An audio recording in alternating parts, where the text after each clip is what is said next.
6 నెలల పాటు అదే వాసనతోటి, అదే రుచితో ఉండే కారం మసాలా పొడి తయారీ విధానం, కావాల్సిన పదార్థాలు చూద్దామండి. బ్యాచిలర్స్‌కి, వంట రానోళ్ళకి ఒక్కసారి చేసిస్తే వాళ్ళు చాలా చాలా ఈజీగా వంటలు వండుకుంటారు. మసాలా కారం పొడికి తయారీ విధానానికి కావాల్సిన పదార్థాలు, తయారీ విధానం చూద్దాం.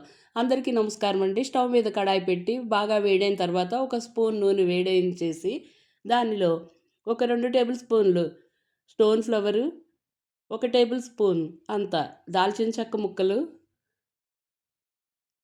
ఒక 6-7 యాలకులు, ఉంటే 2 నల్ల యాలకులు కూడా వేసుకోండి. అలానే ఒక 3 అనాస పువ్వులు కూడా వేసుకుని వీటిని లో ఫ్లేమ్‌లో పెట్టుకొని మనం ఫ్రై చేసుకుందాం. ఇంకా చాలా మసాలాలు యాడ్ చేసుకోవాలండి. ఇప్పుడు దీనిలో ఒక స్పూన్ జాపత్రి వేసి దాన్ని కూడా ఒకసారి బాగా కలుపుకుందాం. ఇలా బాగా వేగిన వాటిలో ఒక 3 టేబుల్ స్పూన్లు సోంపు, ఒక టేబుల్ స్పూన్ మెంతులు, ఒక 6 టేబుల్ స్పూన్లు జీలకర్ర వేసి వీటిని కూడా కొద్దిగా వాసనొచ్చే వరకు ఫ్రై చేసుకుందాం.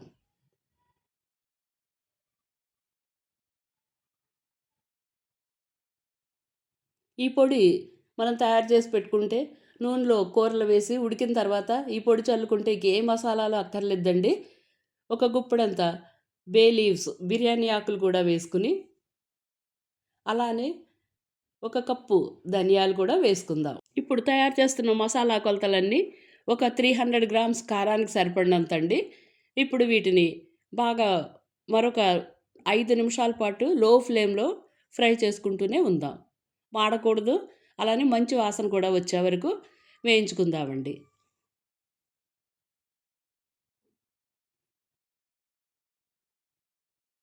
ఇలా మసాలాలన్నీ బాగా వేగినియ్యి వీటిని ఒక ప్లేట్‌లోకి తీసి పక్కనుంచుకుందాం. ఇప్పుడు అదే కడాయిలో ఒక అరకప్పు ఎండు కొబ్బరిని ముక్కలుగా కట్ చేసి వాటిని కూడా మంచి దోర కలర్ వచ్చే వరకు ఫ్రై చేసుకుంటూనే ఉందాం. ఇవన్నీ కూడా లో ఫ్లేమ్‌లోనే ఫ్రై చేయండి. మాడిపోకుండా ఉంటాయి. ఇలా కొబ్బరి ముక్కలన్నీ మంచి రంగులోకి వచ్చినాయండి. మనం ముందు తయారు చేసి పెట్టుకున్న డ్రై మసాలాల్లో వీటన్నింటిని వేసి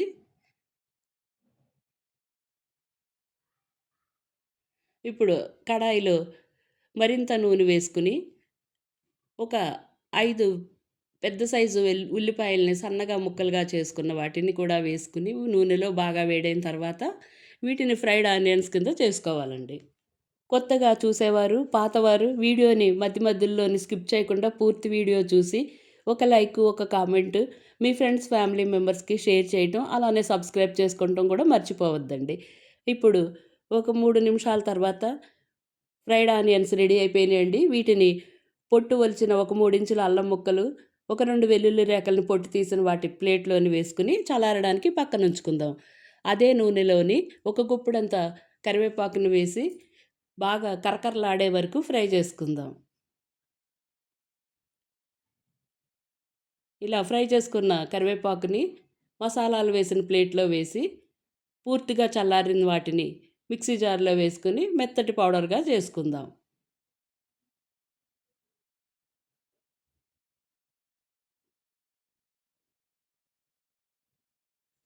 ఇలా మొత్తం మసాలాలన్నీ వేసుకున్న తర్వాత ఒక 2 టేబుల్ స్పూన్లు కసూరి మేతిని కూడా ఫ్రై చేసి వీటిలో వేసి కలిపానండి. వీటన్నింటినీ కలిపి మెత్తగా పౌడర్ చేసుకుందాం. ఆహా! గుమగుమలాడుతున్న వాసనతోటి డ్రై మసాలా రెడీ అయిపోయిందండి. అలానే వెట్ మసాలా, ఫ్రైడ్ ఆనియన్స్, అల్లం వెల్లుల్లిని కూడా సెపరేట్‌గా మిక్సీ పట్టుకొని పక్కనుంచుకుందాం. ఇప్పుడు ఒక పెద్ద ప్లేట్‌లోకి 300 గ్రాముల కారాన్ని వేసి తయారు చేసి పెట్టుకున్న masala powder,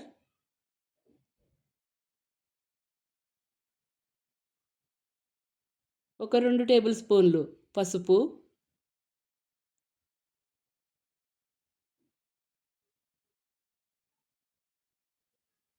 fried onions paste,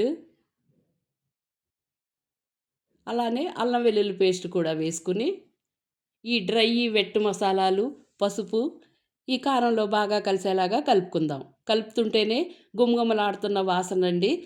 కూర తింటే ఇంకెంత రుచిగా ఉంటుందో మీరు కూడా చేసుకున్నప్పుడు ఇదే ఫీల్ అవుతారు. బాగా కలిసిందాన ఈ మసాలా కొంచెం ముద్ద ముద్దగా అయిందండి. దీన్ని మరొకసారి మిక్సీలో వేసి పౌడర్ చేసుకుందాం.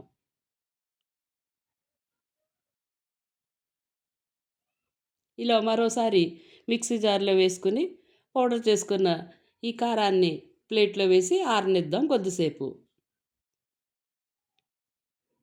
ఈ కారాన్ని అబ్రాడ్‌లో చదువుకుంటున్న పిల్లలకి ఇస్తే హోమ్ సిక్ మర్చిపోయి అమ్మ దగ్గర ఉన్న ఫీలింగ్ కలుగుతదండి.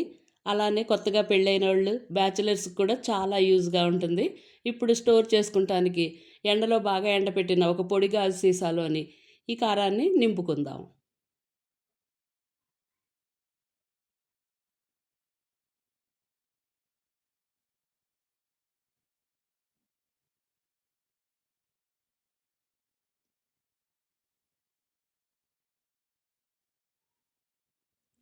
అలానే మనం ఇంట్లో వాడుకుంటానికి ఒక చిన్న జాడీలో కూడా వేసుకుందామండి. అన్ని ఫ్లేవర్స్ కలిసిన ఈ మసాలా కారాలతో వంట ఈజీగా రెడీ అయిపోతదండి. ఇక మార్కెట్‌లో దొరికే మసాలా పొడిని కూడా మర్చిపోతాం. మొత్తం ఈ కారాన్ని మనం జాడీలో కూడా ఫిల్ చేసుకున్నామండి. వీటన్నింటిని మనం ఇక ఇప్పుడు కూరలొండుకొని రుచి చూడటమే. మీరు కూడా తప్పకుండా తయారు చేసి ఎలా ఉందో చూసిన తర్వాత ఫీడ్‌బ్యాక్ ఇవ్వటం మర్చిపోవద్దండి. ఈ మసాలా కూర కారం మీ అందరికీ నచ్చిందని అనుకుంటున్నానండి. నచ్చినట్లయితే ఒక లైక్, ఒక కామెంట్ మీ ఫ్రెండ్స్, ఫ్యామిలీ మెంబర్స్‌కి షేర్ చేయటం మర్చిపోవద్దు అస్సలు.